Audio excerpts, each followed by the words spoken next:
Atenção! Começa agora uma teleaula de Física do ensino médio. Você vai assistir a teleaula de número 5. Bons estudos!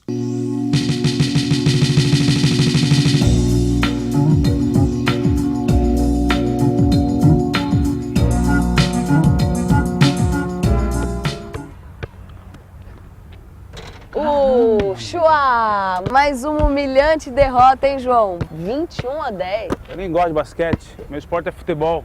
Mas sabe que o basquete, além de mostrar o meu talento, vai ajudar a gente a entender um pouco melhor de física. Física? É. O basquete tem a ver com física? Ué, olha, tudo que sobe, desce. Hã? Você sabe por que a bola sobe e desce? Esse é um dos assuntos da nossa teleaula de hoje. Nessa teleaula, você vai ficar conhecendo a aceleração da gravidade, vai aprender o que é o movimento de queda livre e vai aprender a fazer uns cálculos sobre o movimento de subida e descida de um projétil. O que acontece quando a gente joga um objeto para o alto?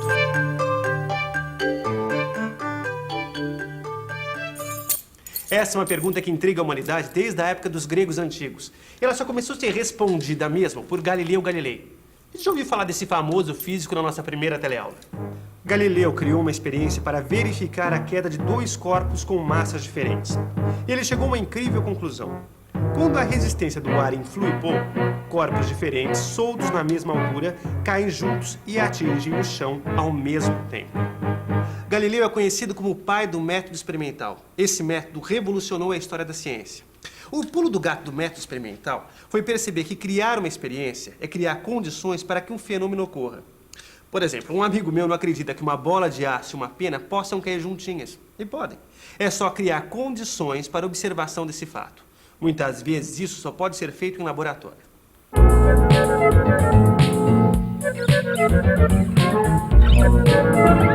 Vamos ao laboratório. Já sabemos que a atmosfera influi no movimento de queda dos objetos. Então, para controlar esse problema, precisamos eliminar a atmosfera. Isso é possível usando o tubo de vácuo. Nossa, o que é isso? É mais uma das maravilhas do método experimental, Rosinha. Olha só, é uma foto que mostra as posições sucessivas de duas esferas de massas diferentes caindo dentro de um tubo de vácuo. Olha, repare que as duas esferas ocupam sempre a mesma posição em cada instante. Ou seja, as duas esferas estão caindo juntinhas, Rosinha. Como disse Galileu. Exatamente. Agora, preste atenção em outra coisa importante. Para se chegar a essa foto, foi usada uma lâmpada especial chamada estroboscópica, que ficava piscando em intervalos de tempos iguais. Quer dizer, para ir de uma posição até outra, as esferas levaram sempre o mesmo tempo. E repare que a cada intervalo de tempo, a distância percorrida pelas esferas vai aumentando. Você consegue dizer o que está acontecendo? Mesmo intervalo de tempo e distâncias cada vez maiores. Vamos pensar um pouco? Vamos pensar um pouco. Peraí, eu já vi isso na última teleaula. Se os corpos estão percorrendo a cada intervalo de tempo distâncias cada vez maiores, então já sei, a velocidade deles está aumentando. Raciocínio perfeito. A velocidade está aumentando, logo existe uma aceleração. Mas isso é só o começo. Repare nessa foto que ao lado da esfera, Rosinha, tem uma régua. E o intervalo de tempo entre uma posição e outra é de 1 sobre 30 segundos, ou 1/30avos de segundo. Bom, agora nós podemos fazer algumas medidas e fazer uma tabela. Tabela que você vai encontrar no seu livro de estudos. Observando a foto, é possível descobrir a posição em cada instante. E com a variação de posição e a variação de tempo, a gente pode descobrir a velocidade média em cada instante. ΔV sobre ΔT. Observe que a velocidade média realmente está aumentando. E mais, a velocidade está sempre aumentando mais ou menos com o mesmo valor. Bom, e para calcular a aceleração é só fazer ΔV sobre ΔT para cada instante. Olha só que interessante. A aceleração também gira em torno do mesmo valor.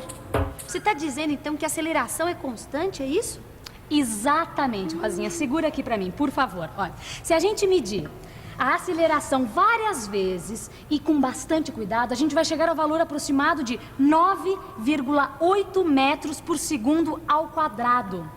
Isso quer dizer o seguinte, que aqui em nosso planeta, quando um objeto cai, olha só, a sua velocidade aumenta de 9,8 metros por segundo a cada segundo. Bom, isso independente do peso do objeto e imaginando, é claro, que a resistência do ar é desprezível. Bom, daqui por diante, a gente vai chamar essa aceleração que faz os objetos caírem dessa maneira de aceleração da gravidade, que será representada pela letra G minúscula. Bom, você vai conhecer melhor essa aceleração em futuras teleaulas. E como nossos cálculos serão aproximados, a gente pode usar o valor aproximado da aceleração da gravidade, que é de 10 metros por segundo ao quadrado. Movimento retilíneo com aceleração constante. Você já ouviu falar nisso, não ouviu? É claro que já ouviu, foi aqui mesmo na nossa última teleaula, aquela dos testes com os carros Copa e Duna. Movimento retilíneo uniformemente variado, o famoso MRUV. Pois então, a queda livre também é um movimento retilíneo uniformemente variado. E assim fica valendo tudo que a gente aprendeu na nossa última teleaula. A função horária da posição, por exemplo, é a mesma, só que no lugar da aceleração A, entra a aceleração da gravidade G. Em vez de usar a letra X, a gente usa a letra Y, já que se trata de movimento de subida e descida. É lógico que a letra usada não tem tanta importância, mas é fundamental saber a grandeza física que ela representa. Nesse caso, Y representa a posição no espaço. Na função horária da velocidade, basta substituir a pela aceleração da gravidade G. Vamos ver agora um problema na prática. E na construção civil, a queda livre de objetos é realmente um problema. Olha só um exemplo. Se esse tijolo cai daqui de cima, opa! Quanto tempo ele levou para chegar lá embaixo? Bom, a primeira coisa que a gente precisa saber é a que altura o tijolo estava do chão. Isso eu já sei que são 5 metros. Depois, a gente precisa definir um referencial e um sistema de coordenadas. Para isso ficar mais claro, vamos fazer um esboço. A gente pode medir a altura y a partir da posição inicial deste andar. Assim, a distância entre o tijolo e a posição inicial, o y, vai aumentando à medida que o tijolo cai. Quer dizer, o eixo y tem o sentido positivo para baixo. Ou seja, a gente definiu a origem do sistema de coordenadas, a posição inicial do tijolo, que é 0, e a posição final, que é 5. A aceleração da gravidade G é 10 metros por segundo ao quadrado.